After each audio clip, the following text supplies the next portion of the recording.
Crime is so commonplace that it takes something especially shocking and horrifying to be labeled the crime of the century. Even so, many of these crimes have been forgotten or lost to history. Until now. Crimes of the Centuries is a new podcast from award-winning reporter Amber Hunt and the Obsessed Network. Each week, Amber takes a deep dive into one of these crimes, telling forgotten true crime tales that you've likely never heard before. Episodes include a 220-year-old murder that brought together Alexander Hamilton and Aaron Burr as lawyers for the defense. Also, jazz-age thrill killers, a murdering grandmother, serial killers you've never heard of, and so much more. Crimes of the Centuries rediscovers the true crime stories that shocked the nation. Cases so unbelievable that we thought we'd never forget them, but somehow did. Until now. Hear these stories right now by finding and subscribing to Crimes of the Centuries wherever you get your podcasts.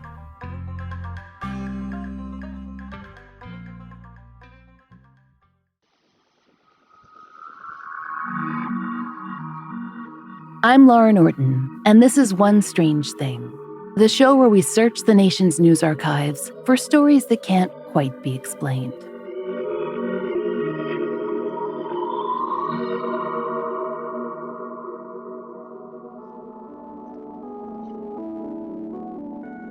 If you've ever been around a small child, you know they can get a little fixated on particular subjects.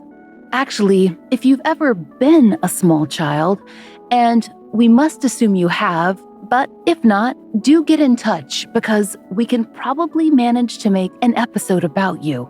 Anyway, kids fixate on things, seemingly at random. Fire trucks, dinosaurs, fairies, deep-sea animals, their obsessions come in all flavors. Some children switch their fascinations as often as they change their clothes. Big rig trucks one day and construction vehicles the next. Others, though, they lock in, say, on outer space or ballet, and it becomes their thing. For months or even years. Toys, games, party themes. The obsession takes form, and parents are, for better or for worse, along for the ride. It's not usually too bad unless you've accidentally exposed your offspring to the cartoon character Caillou. But every so often, there's a child with an interest that seems, well, extra special. Like James Leininger. In 2001, little James, he loved planes. And not just playing plane, zooming through the house, hands for wings style. At not quite 2 years old, James was fascinated with model toys and the real thing. So much so that his father, Bruce Leininger, decided to take him on a little trip. If your toddler is in love with all things aerospace, there's no better place to take him than to an aircraft museum. And that's just what Bruce did. Per the Herald Standard, Bruce planned a trip to the Cavanaugh Flight Museum in Addison, Texas. It seems that it was a good choice. James loved it all.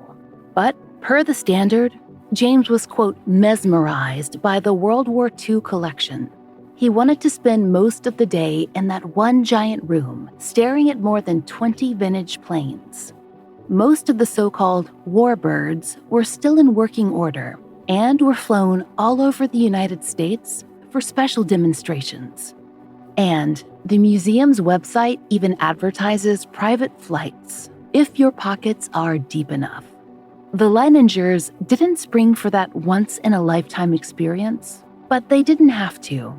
James was already hooked. In fact, he became not just interested in planes, but obsessed with them, and with World War II aircraft specifically. The Leininger family had moved to Lafayette, Louisiana, sometime after their trip to the Cavanaugh Museum. But James still seemed to remember the details of those planes that he'd seen months before. In fact, according to the Calgary paper, The Red Deer Advocate, he was able to explain them to his mother, Andrea. She remembered a shopping trip with James when he was no older than 2.5, and how he caught sight of a toy warbird on the shelf. She told James, "Look, it has a bomb on the bottom." He said, "That's not a bomb. It's a drop tank." "I had no idea what that was," Andrea said. In fact, James seemed to know, well, a lot about airplanes and flight, and not just the general mechanics of the process. His knowledge seemed focused on those same sort of aircraft that had so fascinated him at the museum, the relics from World War II. Per Fox 8 WJW, James had begun drawing planes too, or really scenes of planes. War scenes. Bombs dropping, swooping aircraft, fighter planes crashing into blue water. Soon after that, his nightmares started. Newspaper accounts vary on James's precise age at this point, but most peg him at between 2 and 3 when he began to wake up kicking and screaming. His mother Andrea would describe these episodes as kinds of night terrors. According to the Fort Worth Star-Telegram, Andrea said he'd never had any kind of nightmares before, and he was difficult to wake from these. Concerned, Bruce and Andrea took James to see the pediatrician, who didn't have any answers. The doctor suggested that they be more careful about the kinds of cartoons they let James watch. Per the Mirror, his daytime play grew more violent. He began reenacting plane crashes again and again, nosediving his toys into the ground. It wasn't TV that was the problem. Per ABC, James watched the Teletubbies and Barney, not World War II documentaries. The trouble was the scene playing in James's head, one he didn't or couldn't describe. Not at first. But per the Mirror, he did begin to talk in his sleep. Andrea said it took her, quote, a few months to work out what her son was crying out in his sleep. Quote, "Airplane crash, plane on fire, little man can't get out." Perhaps it was too much time playing with planes. Andrea tried to ask him about these dreams, but her son couldn't tell her much. But per the Star-Telegram, he did eventually tell his parents one important word: natoma. Children have nightmares, wild, vivid dreams. That's not so unusual. And the weird bits of World War II knowledge, like the drop tank, he could have picked those up from his voracious interest in aircraft. After all, it's funny what kids will remember. The names of dozens of dinosaurs, for instance. Maybe that could have been the case for James, except for one strange thing. James's dreams grew more detailed. There wasn't just a man burning in a falling plane. James himself was falling. He was the man, or rather, he was another James who'd been on an aircraft carrier called the Natoma Bay, which was stationed in the Pacific. You see, it seems little James Leininger wasn't just having bad dreams. According to his mother, her child seemed to be having, well, memories. They began to quiz him on what he knew about this other James. Not a lot, apparently, though per the New York Post, James Leininger did like to sign his drawings with James 3. Not the third, but 3. He was the first James in the Leininger family. The Fort Worth Star-Telegram reported that he spoke of flying a Corsair, a popular World War II fighting bomber. Per the Mirror, James also remembered a name, a friend maybe, from the Natoma, named Jack Larson. Andrea Leininger told the Mirror that by then, she was convinced. Her toddler was remembering a past life. He was, somehow, a reincarnated fighter pilot. One who'd also been named James and had, somehow, died in a battle. Andrea tried to get details from James. The Red Deer Advocate recounted this conversation. Got shot. Where? Engine. Where did it crash? Water. And what about Bruce Leininger? Bruce was, by his own description, a, quote, conservative Christian who did not believe in reincarnation. In fact, he told the Mirror his response was, quote, bullshit. but the stories kept coming from James. Per the Red Deer Advocate, James sat down to dinner one night and looked at his plate in delight. "Meatloaf! I haven't had this since I was on the Natoma." Andrea had never given James meatloaf before. And, per the Fort Worth Star-Telegram, James continued to tell them details about aircraft. Per Fox 8, the plane, a Corsair, quote, took off from a boat named Natoma and was shot down over Chichijima, Japan. Hearing all this, we imagine the Leiningers were, well, if not spooked, then very, very surprised.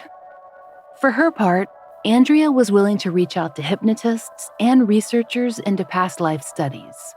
But Bruce went a different route. He decided to look into James's claims online with the help of a search engine. As James's godmother told the Telegram, Bruce was no big fan of reincarnation. He actually started researching James's story in order to debunk it. But that's the funny thing about what Bruce found.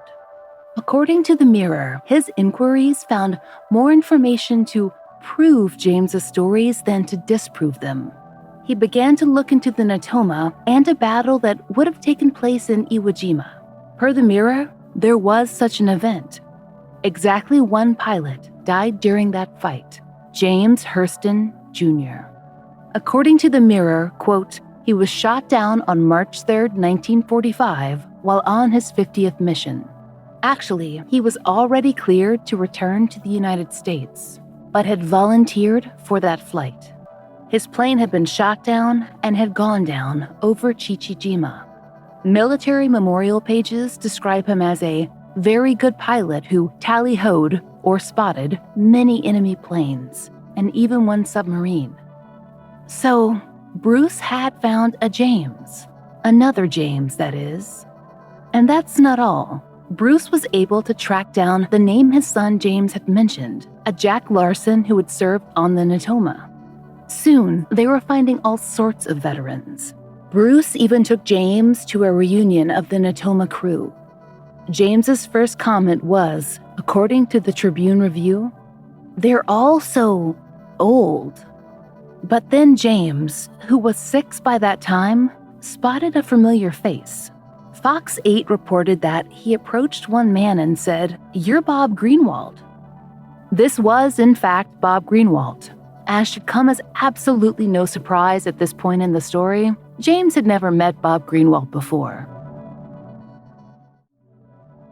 The Leininger family eventually found James Jr.'s last surviving relative, a sister named Anna. Now, a person confronted with such a story, "Hello, ma'am, we have your reincarnated brother here, except he has to go to bed by 8 p.m., could fairly have any number of reactions. But after speaking with the Leiningers, Anna was impressed. Anna was 90 in 2009 when the Mirror interviewed her. She said, "It's very hard to describe, but I just can't help but say it has to be true. He knows too many things. For some reason, he knows these things." Some of the things James knew, according to the family's later publications, included specific details of sibling order and talents. But by the time Anna was interviewed in 2009, she couldn't remember the specifics. As you might imagine, James's story, once people heard it, made great TV. He was on all the morning talk shows. According to the Mirror, a documentary crew even flew the Leininger family out to Japan to hold a memorial service at the site of the crash. The family claimed that after that event, the bad dreams stopped. In 2009, Bruce wrote a book, Soul Survivor, with the help of a reporter who told the New York Post he was a self-described skeptic who had been convinced. By that point, James was 10 or 11. He didn't actually remember the dreams he'd had as a child. But as his mother told the Tribune Review, he liked old-fashioned things like museums and outdated slang, and he enjoyed hearing stories of the memories, James Hurston's memories, he'd had as a child. As his mother Andrea said, he's an old soul. Bruce told Good Morning America, "He feels kind of special that he attracts this type of attention, but we don't try and dwell on it. We want him to be who he is and have his own life. He used to be interested in airplanes, but now he's into Star Wars. So that's a development." Of course, not everyone, or even most people, believed the family's story. There are holes to be pointed out. Bryan Dunning of Skeptoid points out that Corsairs, the plane that James claimed he flew, didn't actually take off from the Natoma. And he's right. The Fort Worth Star-Telegram addressed that with Bruce, who said he discovered that at the reunion he took James to. But per the telegram, when Bruce dug further, he found out that at James Hurston Jr.'s last assignment, there he'd flown Corsairs. Bryan Dunning's bigger concern was that Andrea Leininger had apparently gotten a lot of advice from past life specialists regarding how to handle James. Some of that advice included affirming his belief that he was indeed a reincarnated soldier from World War II. Except, as Bryan Dunning pointed out, it was actually Andrea who first used the word reincarnation. James's story had been more fragmented. So, is a past life really what he'd been trying to tell his parents about all those years ago? James Leininger certainly can't tell us. He can't remember. All of his stories are the ones his parents tell him. He says when he's interviewed now, to audiences as large as those who can view Netflix specials, that he believes it. And why wouldn't he? It's the story he grew up with. The question that we're left with, strangers, is this. Even with the skepticism surrounding James Leininger, the idea that maybe his parents just wanted to sell a book or the whole Corsair mix-up, none of that has explained where a toddler got his encyclopedic knowledge of World War II aircraft. Last time we checked, they hadn't introed that topic on Nickelodeon. So, maybe James Hurston did get a second chance at life, another flight in this world. We can only hope, if any of this is true, that the dreams of crashing, of fire, don't follow him into the next one.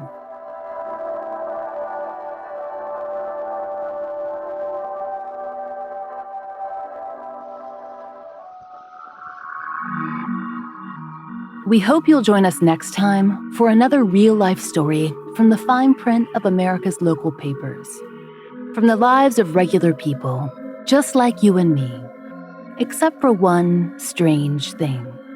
Oh, and strangers.